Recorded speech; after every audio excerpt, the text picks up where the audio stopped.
नमस्कार दोस्तों। तो हाल फिलहाल में पूरे भारत की बस एक ही आवाज निकल रही है और एक सुर में लोग यही पूछ रहे हैं कि the nation wants to know कि क्या गिल द मामला दिल द मामला बन के भैया सामने वाली टीमों के बिल फाड़ेगा या फिर नहीं। यानी कि 8 अक्टूबर को आखिर क्या होगा, क्या शुभमन गिल अवेलेबल है नहीं है। अब अलग अलग जगहों पर हमें अलग थलग रिपोर्ट्स बताई जा रही हैं और इसी बीच राहुल द्रविड़ साहब हमारे सामने आते हैं और उन्होंने साफ तौर पर बोल दिया कि नहीं भैया वो अभी बाहर नहीं हुए हैं, हम उनको डे टू डे मॉनिटर कर रहे हैं, हम देखेंगे और उनकी प्रोग्रेस अच्छी चल रही है। हम यहाँ पे होपफुल हैं और उम्मीद करते हैं कि हम जितनी लेट हो सके उतनी लेट उन पर कॉल लें ताकि उनको अवेलेबल होने का पूरा मौका मिले। तो ये सारी बातें सुनने के बाद तो ऐसा लगता है कि वो अवेलेबल होने वाले हैं। क्या ये अच्छी खबर है या फिर सिर्फ ये एक औपचारिक स्टेटमेंट ही है? रियलिटी इससे काफी अलग है, आप जानेंगे इस वीडियो में। क्या शुभमन गिल ये मुकाबला खेल पाएंगे, क्या ऑस्ट्रेलिया की चुनौती का सामना कर पाएंगे या फिर दोस्तों वो नहीं खेलेंगे? नहीं खेलेंगे तो कौन खेलेगा, चलिए जानते हैं आज के इस वीडियो में, क्योंकि हम बात करेंगे सिर्फ यहां पे टीम इंडिया की नहीं बल्कि टीम ऑस्ट्रेलिया, यानी कि दोनों टीमों की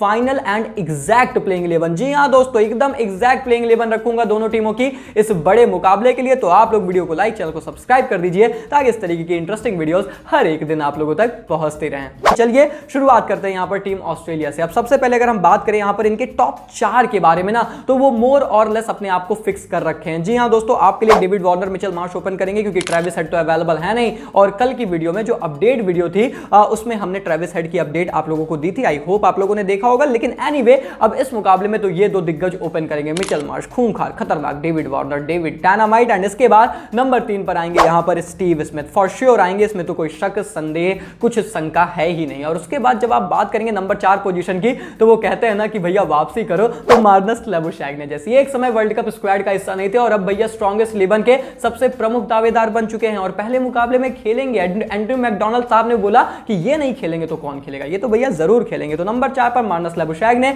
नंबर 5 पर ग्लेन मैक्सवेल। मोर और लेस ये अपने आप को खुद ही पिक कर लेते हैं। तो टॉप 5 इनका सेटल्ड नजर आ रहा है कि भैया ये मतलब ऐसे खिलाड़ी है ना जिन पर आपको ज्यादा डिबेट डिस्कशन नहीं करना है। इसके बाद जब आप बात करेंगे नंबर 6 पोजीशन की, अब ये ट्रिकी है मतलब ऑस्ट्रेलिया के लिए, क्योंकि आपको यहां पर एक विकेट कीपर खिलाना है। एलेक्स कैरी, जॉश इंग्लिश, दो आपकी टीम में ऑप्शंस है, पर सवाल और जवाब दोनों यही है कि ना दोनों फॉर्म में है और ना दोनों हाल फिलहाल में अच्छा कर रहे हैं। तो फिर वही बात आती है कि आप किसको खिलाएंगे। एलेक्स कैरी के पास एक्सपीरियंस है, लेफ्ट हैंड बल्लेबाज, थोड़ा सा एडवांटेज आता है, एक डायमेंशन आता है, लेकिन जॉश इंग्लिश ने वार्म अप गेम्स में थोड़ा सा अच्छा किया है। तो क्या आप फॉर्म की तरफ जाएंगे, क्या आप अनुभव को निखारेंगे? ये एक टफ ट्रिकी सिचुएशन है। मुझे लगता है कि एलेक्स कैरी को उस एक्सपीरियंस के बेसिस पर प्रायोरिटी मिल सकती है। हालांकि अगर यहां पे जॉश इंग्लिश भी खेलें तो मैं मतलब सरप्राइज नहीं होऊंगा। पर्सनली मेरी पिक यहां पे जॉश इंग्लिश है, मैं सच बता रहा हूं। अगर आप मुझसे पूछते मैं अपनी टीम तैयार करता तो मैं जॉश इंग्लिश को रखता, पर मैं तैयार कर रहा हूं वो टीम जो ऑस्ट्रेलिया मैदान पर उतार सकती है, तो वो शायद एलेक्स कैरी को खिलाएंगे। और उसके बाद दोस्तों अब आप बात करेंगे सबसे ट्रिकी पोजीशन नंबर 7, कौन खेलेगा इस टीम के लिए? Marcus Stoinis, Cameron green. देखिए नाम 2 हैं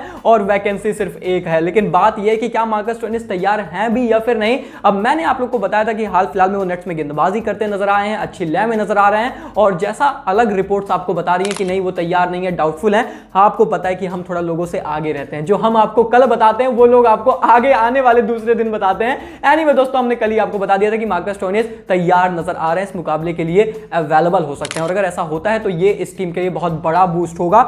तो ऐसे में मुझे लगता है कि मार्कस स्टोइनिस अगर फिट हैं, अगर तैयार हैं, बॉलिंग के पर्सपेक्टिव से तो तैयार हो चुके हैं, क्या बैटिंग पर्सपेक्टिव से तैयार हैं, इस पर अभी मेरे पास जानकारी नहीं है। बॉलिंग पर्सपेक्टिव से he is ready for this game. तो प्रायोरिटी में मार्कस स्टोइनिस है। कुल मिला के मेरे कहने का मतलब यही है कि प्रायोरिटी मार्कस स्टोइनिस ही, अगर वो तैयार है तो वो बंदा खेलेगा, लेकिन अगर वो तैयार नहीं है तो फिर आपको कैमरॉन ग्रीन देखने को मिलेंगे। इनफैक्ट एंड्रयू मैकडॉनल्ड साहब ने बोला कि हम चाहे तो ग्रीन और स्टोइनिस दोनों को खिला सकते हैं। मेरी समझ से ये परे था, कैसे खिलाओगे भैया, किसको हटाओगे यहां पर? क्या मार्नस लैबुशैग्ने को हटाओगे? वही एकमात्र विकल्प दिखता है, नहीं तो मुझे नहीं लगता कि आप उनको खिला सकते हो। एनीवे दोस्तों, इसके बाद हम बात करें नंबर 8 पोजीशन के बारे में, तो भैया कप्तान पैट कमिंस आएंगे, नंबर 9 पर मिचेल स्टार्क आएंगे, नंबर 10 पर एडम जंपा और नंबर 11 पर आपको जॉश हेजलवुड देखने को मिलेंगे। ये होगी ऑस्ट्रेलिया की फाइनल एंड कंफर्म्ड प्लेइंग 11 जो आपको देखने को मिलने वाली है भारत के खिलाफ। याद रहे कि भैया इस टीम के पास 2 ही स्पिनर्स हैं, एक है एडम जंपा, उनके साथ रहेंगे ग्लेन मैक्सवेल, और यही लोग इनकी प्रायोरिटी में रहेंगे। चपाव की कंडीशंस को ध्यान में रख के ये बात मैं आपको बता रहा हूं। लेकिन एक बात और याद रखिए कि अब आईसीसी के रेगुलेशंस में पिच बनाई गई है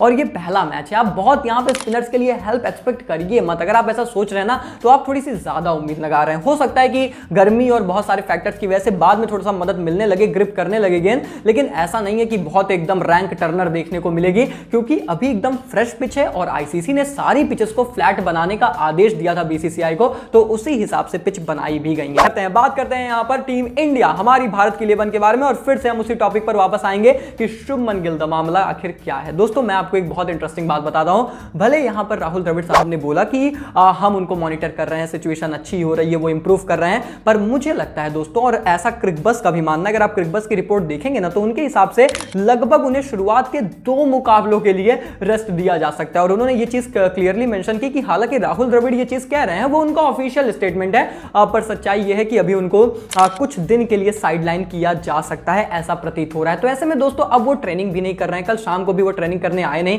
तो हाल फिलहाल में ना कोई प्रैक्टिस और ना फिर सीधा मुकाबले में चलिए गिल जैसे प्लेयर को आप उतार भी सकते हैं, लेकिन क्या वो तैयार हैं? पर्सनली मुझे लगता है कि नहीं है। मुझे लगता है कि वो शायद ऑस्ट्रेलिया के खिलाफ मुकाबला मिस करते नजर आएंगे। This is what I feel, ये मेरी अपनी कॉल है, और क्योंकि मैं यहां पे फाइनल 11 तैयार कर रहा हूं तो मेरी समझ से दोस्तों शायद वो इस मुकाबले का हिस्सा नहीं होंगे। तो सवाल फिर यही है कि अगर वो नहीं होंगे तो फिर कौन होगा? चलिए मैं आपको बताता हूं। अगर बात करें यहां पर भारतीय टीम के प्लेइंग 11 के बारे में दोस्तों, ये बहुत ही स्पष्ट और साफ और सीधा है। रोहित शर्मा यहां पर ओपन करेंगे और उनके साथ ईशान किशन ही देखने को मिलेंगे। हाल फिलहाल में हमें नेट्स में प्रैक्टिस सेशन में भी ईशान किशन नई गेंद के साथ और थोड़ी सी वो मतलब सेमी पुरानी आप कह सकते हो कि मतलब वो थोड़ा सा 15-20 ओवर वाली गेंद के साथ लगातार प्रैक्टिस करते नजर आए हैं, जो इंडिकेशंस भी दे रहा है कि कहीं ना कहीं टीम उनको कंसीडर कर रही है। Back of the mind Shubman Gill होंगे कि अगर वो तैयार हो गए तो हम खिला लेंगे, तब तो फिर वो तो ऑटोमेटिक चॉइस है, नहीं तो आपको ईशान किशन ओपन करते नजर आएंगे, और ये कंफर्म्ड है। लेफ्ट हैंड बल्लेबाज ईशान किशन ही ओपन करेंगे। इसके बाद नंबर 3 पर विराट कोहली देखने को मिलेंगे, नंबर 4 पर आएंगे श्रेयस अय्यर, नंबर 5 पर केएल राहुल। ये लोग तो ऑटोमेटिक चॉइस है, खुद से ही खुद को पिक कर लेते हैं।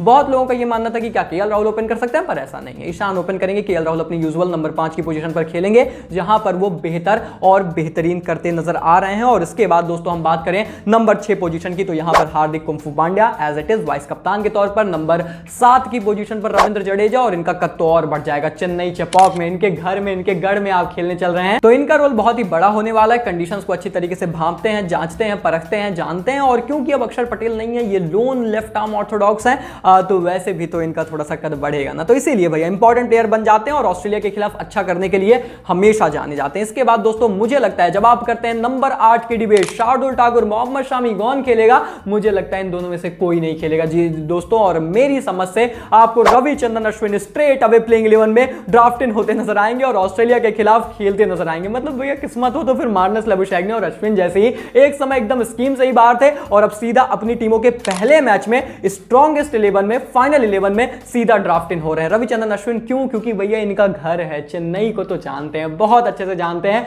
यहीं पर आईपीएल खेला, डोमेस्टिक क्रिकेट खेली, इस पिच को, इसकी मिट्टी को परखते हैं, सूंघ कर बता सकते हैं मिट्टी किस तरीके से बर्ताव करेगी। और ये भी आप जानिए कि भले मैं ये कह रहा हूं कि स्पिनर्स को उतनी मदद नहीं है, लेकिन ये लोग ऐसे हैं ना जो मतलब इतने अच्छे से इस पिच को जानते हैं कि कुछ ना कुछ दूसरे वेन्यूज की तुलना में तो मदद रहेगी। तो मेरी समझ से दोस्तों आपको रविंद्र जडेजा, रविचंद्रन अश्विन और कुलदीप यादव, यानी कि 3 के तीनों स्पिनर्स जो आपके स्क्वाड में हैं, वो इस मुकाबले में प्लेइंग 11 में भी देखने को मिलेंगे। शार्दुल ठाकुर और शमी की जगह नहीं बन पाएगी, ऐसा मुझे प्रतीत होता है। और उसके बाद दोस्तों जसप्रीत बुमराह और मोहम्मद सिराज आपके यहां पर प्रीमियर पेसर्स के तौर पर रहेंगे, हार्दिक पांड्या उनको पार्टनर करेंगे, और 3 स्पिनर्स के साथ यहां पर टीम मैदान पर उतर सकती है। मुझे लगता है उतर सकती नहीं है, उतरेगी। This is what I personally feel, चाहे पिच और कंडीशंस जिस तरीके की हो, क्योंकि उन्हें पता है कि चेन्नई में कुछ ना कुछ करिश्मा ये गेंदबाज हमेशा कर सकते हैं, और ऑस्ट्रेलिया को स्पिन से फंसाने की कोशिश यहां पर भारतीय टीम कर सकती है। This is what I feel, यही रिपोर्ट्स का भी कहना है और यही मेरा मानना भी है। तो ऐसे में दोस्तों ये है यहां पर दोनों टीमों की फाइनल 11 इस बड़े मुकाबले के लिए। क्या लगता है आपको, कौन सी टीम इस मुकाबले में बाजी मारेगी, और क्या ईशान किशन को ओपन करना चाहिए, या फिर आपकी कोई और राय है, आप मुझे कमेंट में लिखकर बताएं। इसके अलावा अगर आप जानना चाहते हैं कि इस मुकाबले में कौन जीतेगा, इंडिया वर्सेस ऑस्ट्रेलिया कंपैरिजन हमने किया है, यहां पर आप क्लिक करके देख सकते हैं। और इसके अलावा आप और भी इंटरेस्टिंग वीडियोस देखने के लिए यहां पर क्लिक करें। बाकी मिलते हैं बहुत जल्द, तब तक के लिए take care, goodbye, thank you so much.